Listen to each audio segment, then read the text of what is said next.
Allah is about to give you way more than you ever asked for. There's a beautiful quote by one of my sheikhs. They used to tell me, they're like, Allah doesn't place a desire in your heart unless it already exists in His plan. Which means that if you have a desire in your heart right now, it only means that that desire, Allah has already written it in the unseen. You're supposed to be reaching that thing, and that's why Allah placed that in your hearts. And think about this for a bit.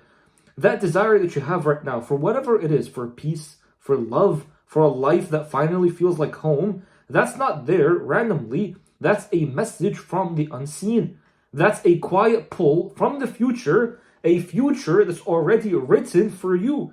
And this future is waiting for you. It's waiting for you to become the version of yourself that can finally walk into it. And the proof that I have for you here is that you already know it, bro. You already know it way deep in your spirit.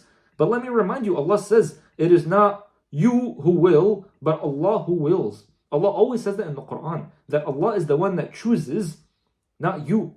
Which means that right now, if there is a something in your heart, I'm not talking about lust, by the way. I'm not talking about haram desires. I'm talking about you have a desire to do something that is good. Having wealth is good. Having a spouse is good. Retiring your parents is good. Doing good for your nation is good. If you have such a thing in your heart, that's something that Allah placed within you Himself, which means that it's already written for you. And this destroys the illusion that you're the one that's generating that desire. It confirms that whatever is in your heart is not from you, it's from Allah. So if you're getting this quiet feeling in your heart over and over again, even at times when you feel like there's some disappointment that happens in your life, and that feeling still comes back, well, Habibi, that's not yours. That's Allah choosing it for you. And what Allah chooses, He always completes. And that's why you feel drawn towards it again and again. This is your ayah. This is your sign. So when you feel your soul, it begins to rise towards it, doors that you didn't even know, that you didn't even knock on, they'll start opening. The moment that you act upon this desire, this good desire, you take the first step, Allah's going to unlock the entire path for you. Ibn Arabi, he says, he's like, every longing in the heart is a call from the real to return. So you think you're seeking it, but in reality, it's seeking you. So you thought it was just you hoping, but it's actually Allah Himself. He's inviting. So Allah never invites you towards something unless He's already prepared a path for you to reach it. So you don't need to force the future. You just need to become the person who's already aligned with it. And that's the most powerful idea right here. The rest, Allah's going to do. You don't really have to do. Remember, Allah says, indeed, the help of Allah is near. It's always near. It's always here, by the way. So I'll show you how to realign yourself with the will of Allah so that Allah gives you way more than you ever asked for. Inshallah. This is one of my favorite topics, by the way, because once you finally do it, you'll be like, that's when you'll truly see effortless rizq. That's when you'll truly see effortless living, effortless abundance. Because it's supposed to be effortless. Think about it. If it's coming from Allah, does that mean that it's going to take some strain? Does that mean that it's going to take some hardship? It's from Allah. Allah can do kun fayakun. So now, how do you really realign yourself back? So understand, you're not supposed to be forcing. That's the first thing. Remember, Islam is surrender, which means that Islam is the opposite of force. Allah says there is no force, no compulsory in this religion. It's more about making space.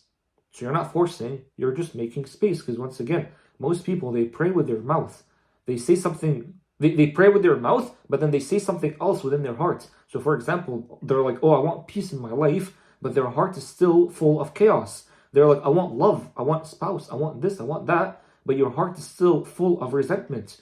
You pray for wealth, but your heart is still full of scarcity. So understand, before the blessing comes, Allah is going to remove the parts of you that would destroy the blessing if the blessing came. And that's why, if you watch my previous video, I was talking about it, and I believe some people actually got confused. They were like, no, but now you're contradicting yourself, because you were saying if you want Allah to respond to your dua, you just have to align. So why are you now saying that sometimes Allah wouldn't respond to your dua and He'll put hardship in your life?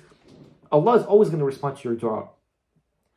Remember this one time I made dua, I'm like, I want to make more than just 100K. What happened is that Allah made me lose way more than that. So imagine if someone made a dua, they're like, I want to make more than this amount, and then they started losing more than that amount. they would be like, Allah's not responding to my dua. Allah is rejecting my dua. That's what most people would say. And they would think, Allah does not want me to have this. But you have that desire in your heart. What's happening there is that Allah, think of it like you were looking at money as something great. Allah came and He reminded you, Allah is greater. Remember, Allahu Akbar. Allah came and He told you, reminded you, Allah is greater than this money. Look, money goes, you're still here. Allah is still here. And that's why Allah makes you go through these things. So if you make dua for anything else, you might notice, like for example, there is a beautiful, well, it's not a story, but I've heard it from one of my mentors. They were like, let's just say now you started making dua for more money and you have a job. And all of a sudden, you lost your job. Now you're thinking, oh no, I just made dua and Allah ruined my life. But no, bro, Allah's not ruining your life. Allah is removing you from, removing you from the job, because that job is not the thing that's going to help you get the money that you're asking for. Allah's realigning you, redirecting you somewhere else that's going to allow you to get the money that you're making dua for. So this is very, very important. Allah is always going to respond to your dua. So just because you see some hardship coming your way, understand it's not a detour. The hardship is not a detour. The hardship is the main path, because this is the path that's going to make you become the person that is able to receive it without destroying it. So once again, Allah is going to remove the parts of you that would destroy the blessing. So that's why when you do lose the money, just understand, oh my God, Allah is responding to my dua. So that's something beautiful, because that means the very same thing I was asking for is going to come. And that's beautiful. So you should be excited that you lost your job. You should be excited that you lost your money. Bro, I was so excited when I told you in the previous video, I lost a big sum of money. I was so excited because I'm like, I remember I made dua. I even wrote it down. And I started feeling how it feels if the dua became a reality. Like having true certainty, true yaqeen in Allah. So why all of a sudden I lost the money? I'm like, exactly, now I understand the lesson. Just keep moving, bro. Allah's going to keep giving you breadcrumbs. Keep following it unless you see your dua finally becoming manifest, which is so beautiful. And that's why at times you'll make dua for more money. I wrote the whole thing right here. And all of a sudden you'll lose it. You'll lose it. And that's because Allah wants to remove this pedestal that you have in your heart towards the money. Allah is reminding you, Allahu Akbar. It's not your job that's giving you the money. It's not your business that's giving you the money. It's always Allah giving you the money. And Allah wants you to see money as something easily attainable and easily spendable. It's going to come and go. It's going to come and go. So don't even worry about it. And Allah wants you to know that the only being you should be keeping your attention on, that you should have at the throne of your heart, is just Allah. Not money. Not everything else. And this translates to everything else, by the way. So until your state becomes money's easy, I'm just the type of person that gets money easily, that's who Allah made me, instead of, bro, there's just not enough money, man, I'm broke, blah, blah, blah, then you'll see the blessings come. And once again, this translates to everything else and not just money. Hope you're understanding that as soon as you remove everything else from the pedestal of your heart, then they'll come. But Allah already knows that, right? And that's why Allah's going to make you go through these hardships to not forcefully, but like try to remove these things in a way that like you wouldn't be able to do it by yourself. It's too hard for you to do it by yourself. That's why Allah places certain situations, certain scenarios in your life to remove that thing from the pedestal and keep only Allah there.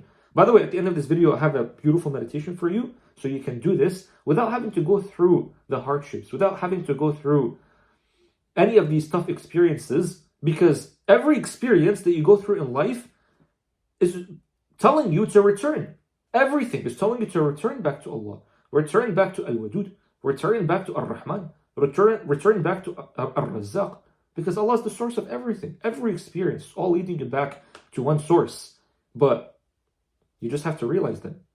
That's the shortcut. If you just go back, you would almost like skip all these missions right here. So in other words, until the only being in your heart is Allah and nothing else, no other thing placed on a pedestal, then you'll receive the blessing. Shaykh Ahmed Az-Zaruq, he says, your present state is the seed of your future manifestation.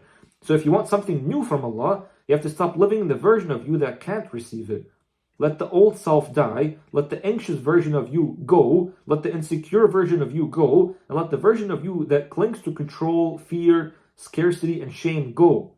Because you're not waiting on Allah, Habibi. Allah is waiting on you. Allah is waiting on you to change your states. And when you start embodying the dua that you've been making for, when you become the person who's emotionally, mentally, spiritually prepared, That's when you stop chasing the blessing, and the blessing starts chasing you. But the ultimate key here is you have to be in a state of surrender. That's the ultimate key. Surrender is the only state where there is nothing in your heart except Allah. And that is the state of Islam. Allah says He chose Islam for you, which means that for all humans, Islam is the answer. The state of surrender, when you just surrender and let Allah do everything, that's the ultimate state to be in. So let's go through this quick meditation. So this is supposed to empty you, so that nothing else in your heart remains except Allah. And I'm hoping that through this, you'll truly experience what La ilaha illallah means. It's not a statement that you say with your tongue. It's a statement that you say with your heart. You act upon it with your heart. You're saying ashhadu, which means that you witness. Did you really witness Allah? No, you didn't. But you're saying, I witness in the heart that there is nothing else except Allah, which means that you're supposed to be removing everything else in your heart and only keep Allah. Lust, keep that away. Shame, keep that away. Guilt, keep that away. Fear, keep that away. Clinging to things, keep that away. Everything, keep that away. Only Allah. So let's go through this. You can close your eyes, you can sit down, take a deep breath right now. Inhale slowly and exhale even slower. What this does, by the way, even though I feel like a nerd talking about how things work now, but what this does when you're breathing and then you're exhaling even slower is that you're slowing down your brain waves right there. When you slow down your brain waves, you're not having much activity in the brain. And then when you don't have much activity in the brain, that's where you'll notice the heart is going to start, you'll start to feel it even more. Because the only reason you don't feel the heart is because the mind talks way too much. Your brain talks way too much, bro. And then when you stop it, when you reduce the thoughts a bit, your heart finally comes back on the front screen. And one way to do that is through exhaling slower than the inhale. It's the breath. The breath is the doorway, by the way. So at this point right now, when you're sitting and your eyes are closed and you're focusing only on the breath, we're not chasing anymore. We're not fixing anything. We're just making space. That's how you should be thinking about it. We're just making space. Now say in your heart, you don't need to say this out loud, just in your heart, say, Ya Allah, empty me of everything that's not from you. Feel this. Ya Allah, empty me of everything that's not from you.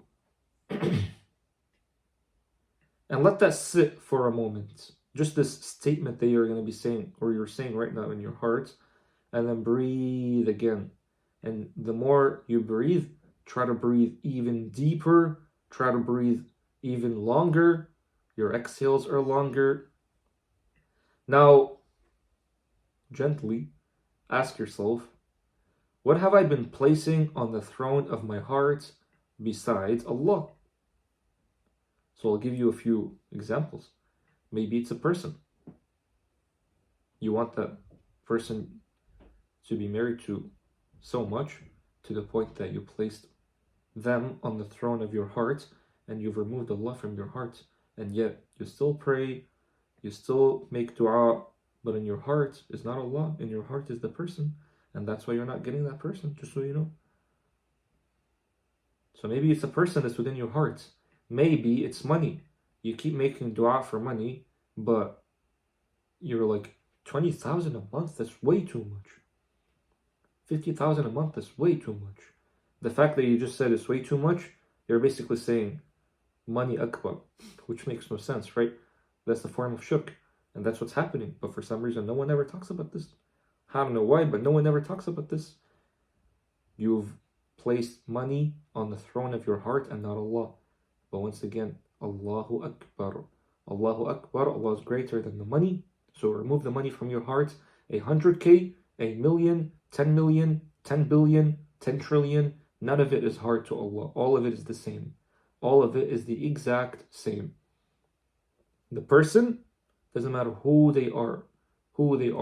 They're all servants of this one being. All of them.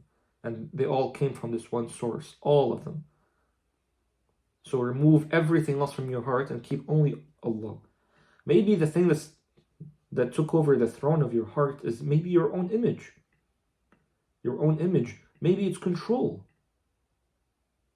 Maybe you're overthinking too much. You're anxious too much. You're trying to prove your worth too much. Whatever it is, though, whatever it is, it doesn't matter what it is. There's always something. But Islam came to fix this, by the way. You think Islam came to break idols, but we're not talking about statues, bro. We're breaking idols, but it's not statues. We're breaking idols that are on you in your heart. There's so many idols in your heart, and we've been tricked that it's on the outside when in reality it's all in the inner. All of it is just in the inner. But the way you break it, the way you break the idol is not, you don't go and fight it. You don't go and fight the idol. All you gotta do is just notice it. That's all. Notice it. Just notice it. That's all you're doing. Don't fight it. Don't even judge it. Don't even get mad at it. Just notice it, and that's it. Because once again, Islam, the state of surrender. So which means if you're surrendering, you're not fighting. You're surrendering to Allah. And if you're truly surrendered to Allah, what does Allah say? Allah says that when truth comes, falsehood perishes. Allah says that in the Quran. Which means that now if you've surrendered truly to Allah, falsehood, all these false idols that you have in your heart, they're supposed to perish automatically. But if you keep fighting these things, then you're not surrendered. But when you surrender to Allah, truth came, falsehood is going to go away. And by the way, I'm not saying surrender to your idea of Allah. Because if you have an idea of Allah, then that is another throne, that is another thing that's sitting on the throne of your heart. I'm saying just Allah. If you're trying to place Allah as someone in your mind, that's not who Allah is.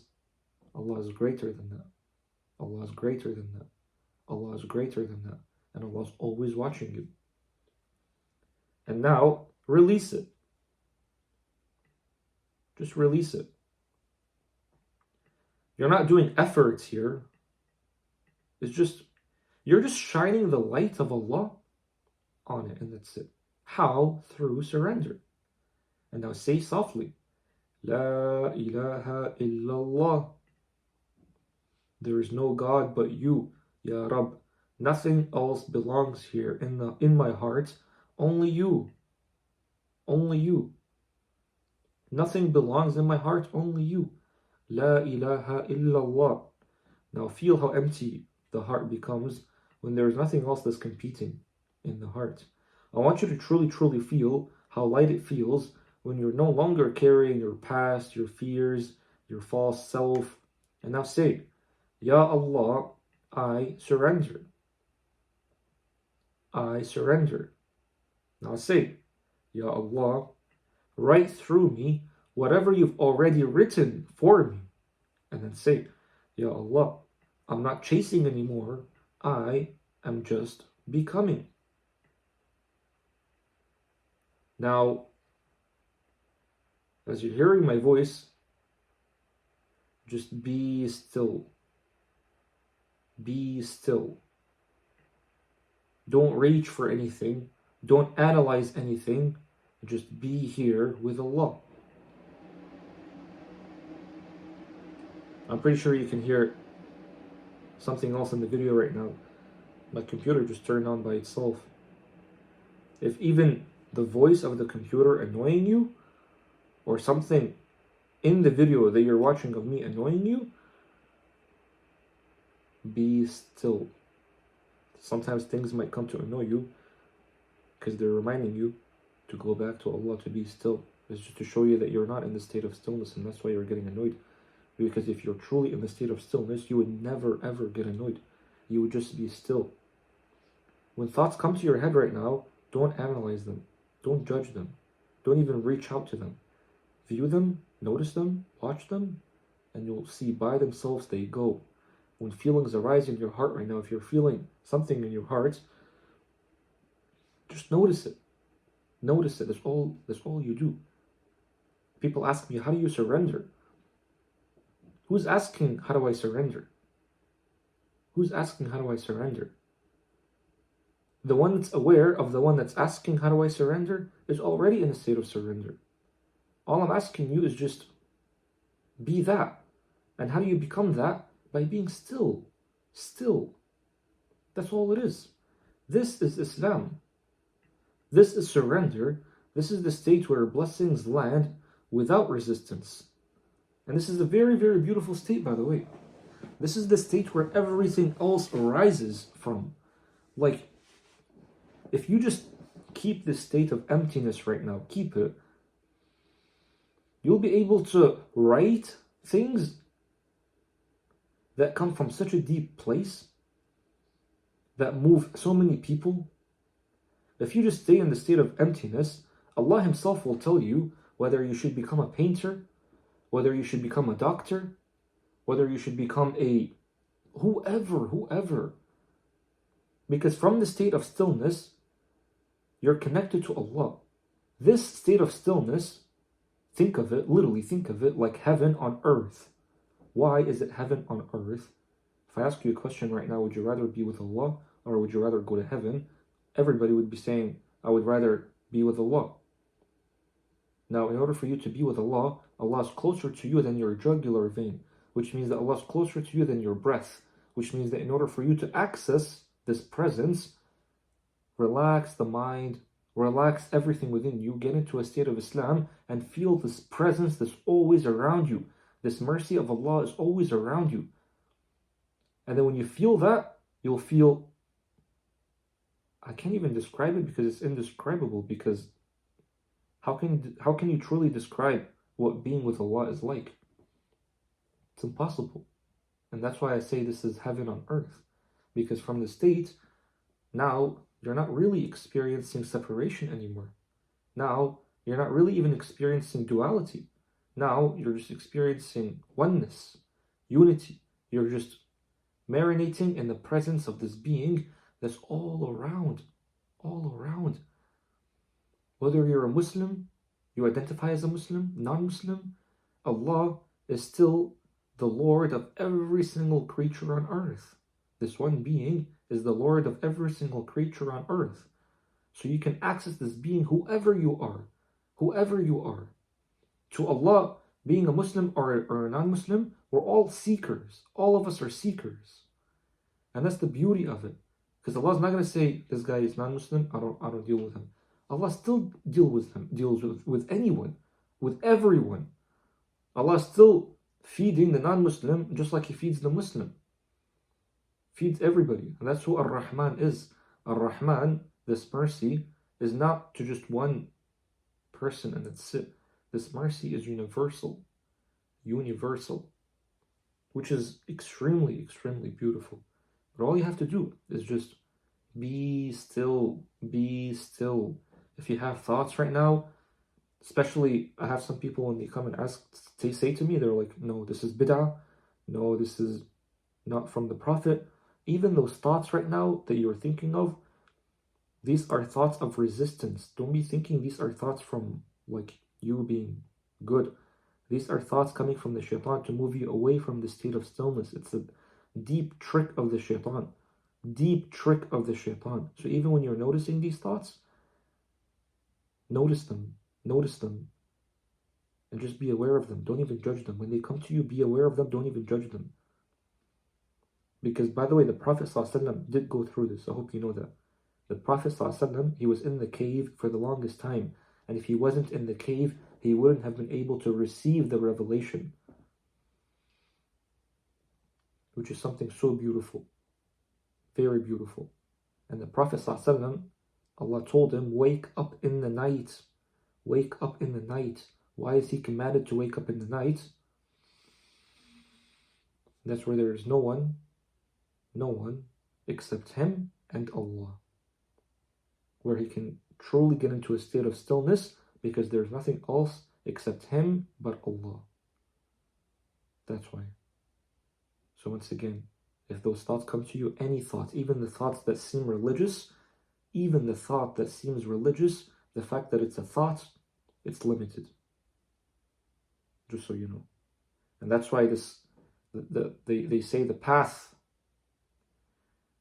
this beautiful saying from Hafiz, he's like, you who is trying to reach love through the use of reason, I'm terribly afraid that you've missed the whole point.